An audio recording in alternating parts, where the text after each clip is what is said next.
ഇന്ന് നമ്മളിവിടെ ഒരു ബീഫ് കറിയാണ് തയ്യാറാക്കാൻ പോകുന്നത്. അതിനായി ഒരു പാത്രത്തിൽ വെളിച്ചെണ്ണ ഒഴിച്ച് അതിൽ ഉലുവ ലേശം ഇട്ട് അതിൽ വലിയ ഉള്ളി ഇട്ട് ഉള്ളി വാടി വരുമ്പോൾ തക്കാളി, പച്ചമുളക്, ഇഞ്ചി, വെളുത്തുള്ളി, പട്ട, ഏലക്ക, ഗ്രാമ്പു, വലിയ ജീരകം പേസ്റ്റാക്കിയത് വാടിയ ഉള്ളിലേക്ക് ചേർക്കുക.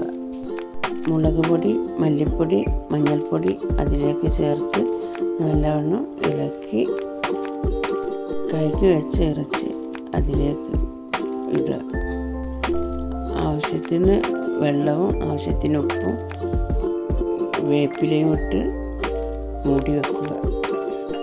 ഇനി നമുക്ക് ഒരു പാൻ ചൂടാക്കി അതിലേക്ക് വെളിച്ചെണ്ണ ഒഴിച്ച് ചെറിയ ഉള്ളി ഇട്ട് അത് നല്ലവണ്ണം വറുത്ത് പട്ടയും പച്ചമുളകും ഇട്ട് നല്ലവണ്ണം ഇളക്കി നമ്മൾ വേവിച്ച് വെച്ച ഇറച്ചി ഇതിലേക്കിട്ട് നല്ലവണ്ണം ഇളക്കുക.